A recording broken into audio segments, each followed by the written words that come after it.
मोदकांसाठी मी अख्खा मोठा नारळ खोवायला घेतला आहे आणि तो खोवून झाल्यानंतर त्यात गूळ आणि खोबरं मिक्स करायचं. ते आणि ते मी गूळ वापरते तो सेंद्रिय गूळ आहे, त्याच्यामुळे पावडरीचा आहे, काळा दिसतोय बघा. ते मिक्स करून एका कढईत घालायचं, गॅसवर ठेवायची कढई, आणि त्यात खसखस घालायचा. खसखस घालून झाल्यानंतर ते सारण तयार होतं. सारण तयार झाल्यानंतर त्यात वेलची पूड आणि जायफळ पूड घालायची आणि एका बाजूला 21 मोदकांसाठी एका नारळासाठी 1.5 वाटी मी पीठ घेतलं आहे आणि 2 वाटी पाणी, त्याच्यात तूप आणि मीठ घालून उकळलं, त्यात पीठ घालून मिक्स करून असं झाकून ठेवलं. तोपर्यंत मोदक पात्राची तयारी. त्याच्यात अशी ही हळदीची पानं लावून ठेवलीत मी आणि पीठ मळायला घेतलं. हे बघा, पीठ असं छान मऊ मळून झाल्यानंतर मी मोदक बनवायला सुरुवात केली. अशा पात्या बनवून घेतल्या.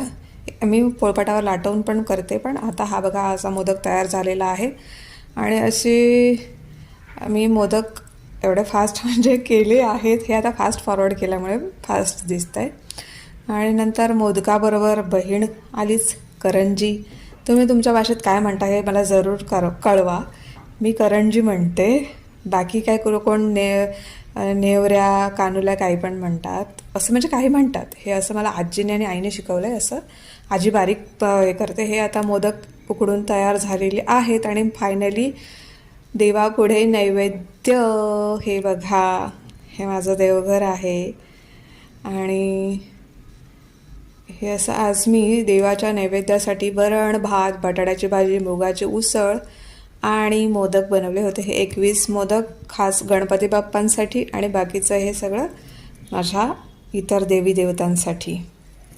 हे बघा, हे काहीसं असं दिसतंय छान असं.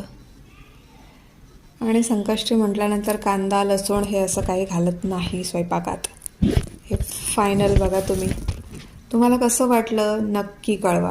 तुम्ही पण मोदक करतच असालच ना. भाद्रपद आणि श्रावणातली संकष्टी फार महत्त्वाची असते.